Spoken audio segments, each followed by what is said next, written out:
So we're going to see Karolina, your friend. Yep. And she's got alopecia. She's got alopecia. I'm excited for you to chat with her because I just feel like, you know, she's seen doctors, she's seen different people, but your take, it's more the holistic lifestyle take on it all. Let's go meet her and see what we can do for her. Perfect. Hello. Welcome. Come on in. Hi, my name is Karolina Bohn. I am 26 years old and live in Los Angeles. And I'm currently struggling with some gut issues like IBS, and then also I have alopecia, so struggling with my thin hair. Okay, so you got alopecia, yes. right? Yep. Okay, what else is going on with you? So yeah, tell us all your problems. I also have gut issues. I have IBS, and that kind of started around the same time as I noticed kind of my hair thinning out, about like 4 years ago now. Kind of honestly, like right around then, both IBS hit and that. Okay, and how long has that been going on for? Probably like 4 years, but maybe like worse this past year. I noticed accelerated, even though I'm doing like a lot of things I'm supposed to and taking medications, but I feel like it's just getting worse. So you say about 4 years ago this all started? About 4 years ago, yes. Okay, so tell me about what was going on in your life, maybe a month before that, 3 months before that, 6 months. Let me think. That was right around when I moved out to LA. So maybe that's exactly related to that. I noticed it maybe like right around COVID starting. I think that's when I was like, okay, like wait a minute. For that I was like, okay, my stomach, it's annoying, my hair, whatever. And then I kind of was like, okay. All right. It's just gotten like, I think with my stress levels maybe even, it's just getting these bigger moments. Was it like a bloated, like what did you notice and what did you notice first? Yeah. A lot of bloating, no matter what. I could eat anything, and then I would be so bloated and so uncomfortable. Like I wouldn't want to do anything. I could eat like totally clean too, and I'd feel that, and I'd be like, okay, what happened? Or I could have days where I'd just like eat anything I wanted to and feel totally fine. It's very weird. What was your life like before that in the East Coast? Pretty easy, honestly. I was in college, and before that, just with my parents, and not a lot of like major stressors. So everything is connected. You know, Ayurvedic medicine is all about connectivity of what have you been doing before to get to this point.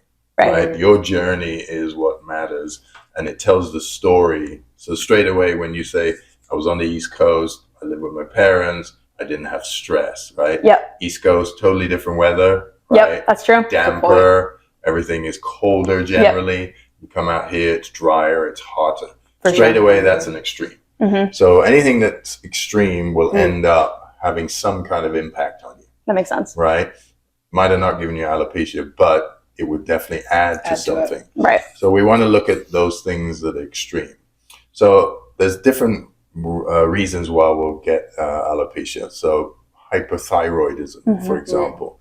Have you had your thyroid checked? Yes, and that's all good. That's all honestly, good. Wish it wasn't so an easy fix, a solution. Iron deficiency, for example. I actually have high iron. Oh, a high ferritin level, Stress is a big issue. Yes. And Ayurveda is all about elements, fire, earth, and air. So straight away looking at you, you have a little bit more fire going on in your system. I love that. Right? So Ayurveda says we're born from the beginning with a certain, it's called prakruti, nature. Doesn't really change that much. We're kind of like that. So you've got a little bit more fire, and the secondary is air. So because you talk quicker, you move a little quicker. And then alopecia is kind of connected to those imbalance of fire and air. Interesting. Earthiness is all about nourishing the body. Right. So when we nourish the body, things grow. Our nails grow quicker, our hair grows quicker, everything grows, right? That makes sense. When we move quicker and we burn out quicker, then things burn. Then they start falling out and diminishing. Right? So we want to balance that out for sure. Straight away, I would say if you had nothing in your DNA before, so to speak, physically and mentally, and your hair was fine, then the move here, then you said it was kind of during COVID. It all spells out stress. Yes. So tell me a little bit about your routine. Like, what time do you wake up in the morning? So I wake up like around 6:50 to 7 a.m. Okay, and you feel rested, you're not tired in the morning? I do. I do feel pretty rested. What's the first thing you put in your body? Water. Okay. Nice. I don't really eat anything until around when I get to work. I'll have a protein bar. Yeah, Again. what are you having for lunch?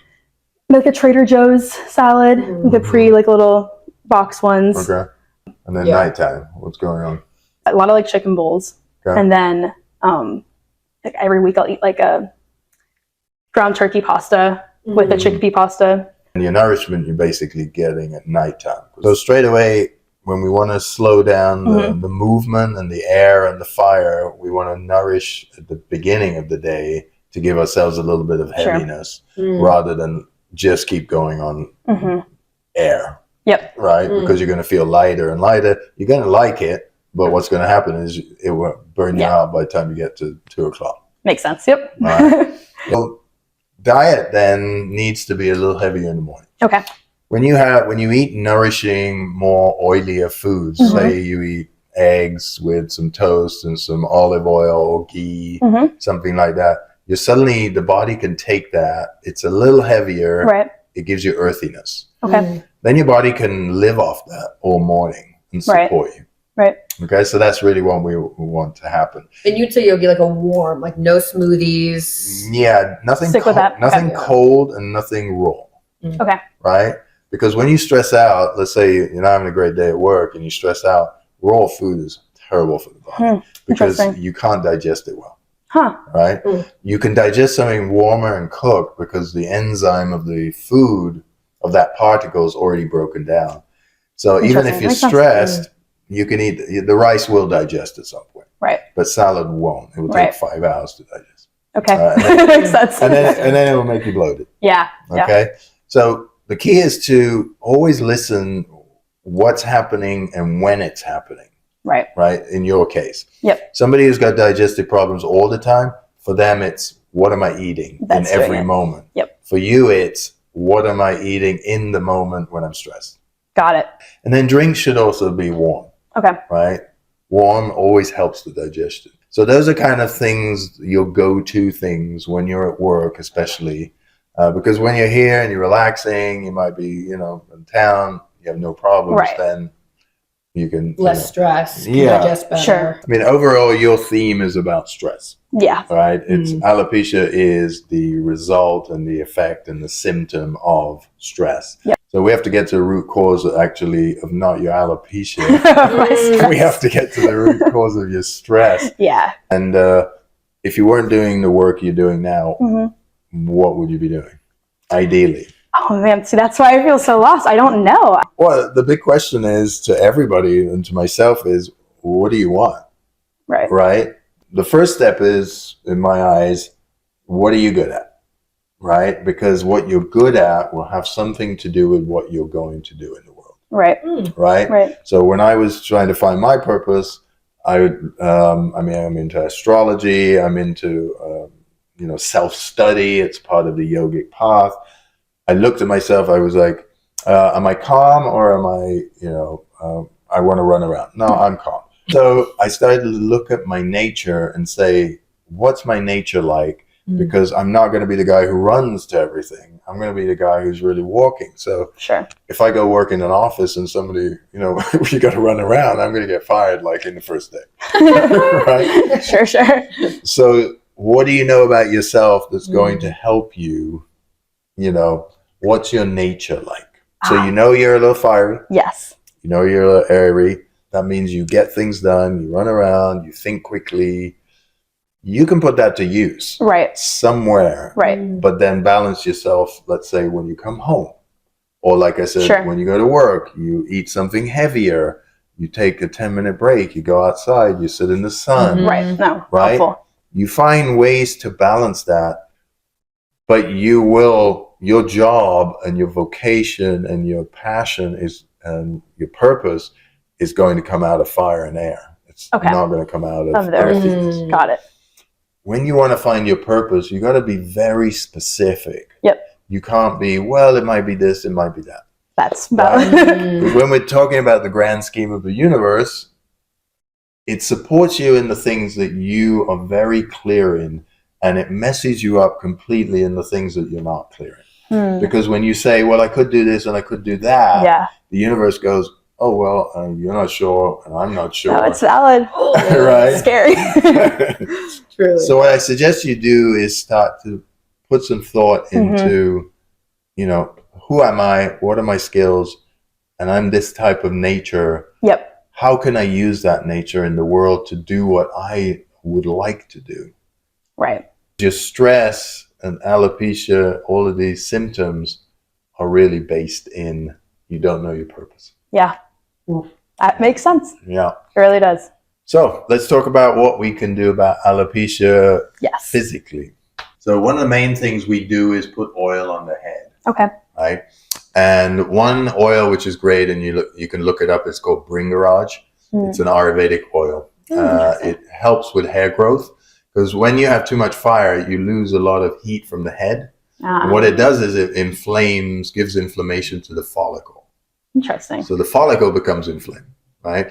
When you stress out, just put your hand on your head sometimes and just feel, you'll see I'm sure. it's gone up a few degrees, right? So Bringaraj is a great oil, and you can basically either massage it into the scalp, but if you see you have a lot of heat, there's something we do is we get a piece of cloth and we soak it in that oil, and then we just leave it on top of the head. That's nice. And then you just sit.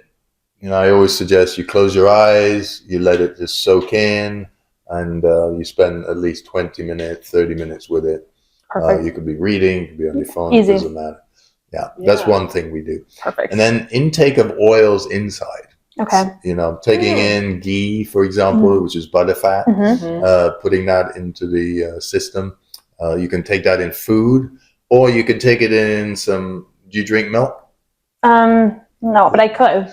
Not against it. You can put it in almond milk. Yeah, great. Right? You heat it up a little bit, and then you put like a few tablespoons. Okay. It's actually really good. Yeah. Sounds yummy. The reason it's different than when you put it in food, when you put it in food, it's really good and it goes into the system.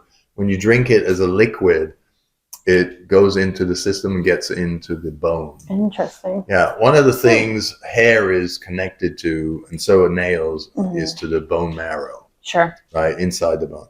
So when we have really strong bones, we have great hair. There's a practice for the thyroid that we do just to help with your stress and metabolism. Sure.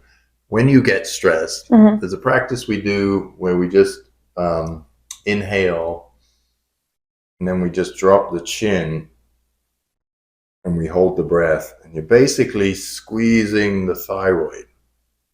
And then you bring your head up and you breathe again. And you do that 3 or 4 times. Yeah. And what it does is it basically squeezes it and then releases it. Squeezes it and releases it. And what that does is it gives it energy. Okay. So when you're feeling stressed, a lot of our stress is held in the stomach is here. Just above the stomach is where the diaphragm is. And this is the seat of emotion. Yep. So, and stress is basically an emotion. One thing I do is when I feel, stress is coming, if I'm in a situation with somebody else, I become an observer, right? So if you're screaming at me or you're shouting or you're talking loud or you upset, I take on the role of an observer. I start to look at you instead of hearing you, which is what people want to be heard. Yep. I'm just listening. Because ultimately, I just want to know why you're upset or why are you telling me what you're telling me. What it does is being an observer distracts me from getting offended, right? Because if I'm observing you and you're just speaking to me, I'm not actually listening to the words that you're saying. I'm listening to why you're upset. The second thing it does is it stops you from talking and answering and feeling like you need to engage. The other person feels totally heard and you understand, and then you can part ways, and then that to me diminishes stress as well. If you're in stress on your own because you're thinking about something, that's different. Sure. Right? Yep. Then you have to observe the thought that you're having. Why is my reaction to this thought so stressful? Right? So you're observing still, but now you're observing a thought. And then that becomes, why do I see this life in that way? And that's what the stress is. You know, you're getting stress from it because of the way you look at it. So your friend Karolina, she's super cute. She's an angel. Yeah, she's so sweet. But we hit the root cause so quickly. Well, that's what I was just saying to you. I was like, it's kind of nuts, and it's interesting how each person is so different, right? Like for me, we had to go through all my different rooms to kind of like, I was more, I don't know, is it more hidden, I guess. But then with her, it was like right there. We didn't even have to go through like, what are you eating? What products are you using? That was it. But overall, everybody's got stress. Right. And the way she digests her stress is coming out, making her hair fall out, basically. Oof, so it means it's all so mental. So I think the practices are going to help her, but it's really going to be about her finding purpose, and then going for it. Right. One thing is finding your purpose. The other thing is taking the leap of faith to actually go do it. So that's what I'm really interested to see, if she can actually do those two things. Yeah. And those are big steps. Huge. And I think knowing her, because I'm the same, right, where it's finding it is hard. I think when she does find it, she's going to be like... Yeah. Hi, here is my update based on Yogi Cameron's visit. So I started implementing doing a hot breakfast and the hair oil he recommended, and really thinking about what my purpose is, which has been my biggest one. Hair wise, I definitely have seen, I think, a little bit of improvement. And I think in general, the hot breakfast has helped me in so many ways with my gut and everything else. So I'm really happy about that. And then for my purpose, I still feel like I'm on that journey, but I'm definitely a little bit closer. I had a realization that your purpose isn't what your career is, but it can be like what you want to do in the world, which really helped me. So I kind of came to a conclusion that right now, at least, my purpose can change, and I realize that as well. But for right now, my purpose is that I want to make people feel seen and understood and heard. And whether I do that through writing a script or other kind of ways, I think that right now that is what my path is aligning to, which I did not know like even a month prior. So it's super exciting to be getting more clear on my purpose.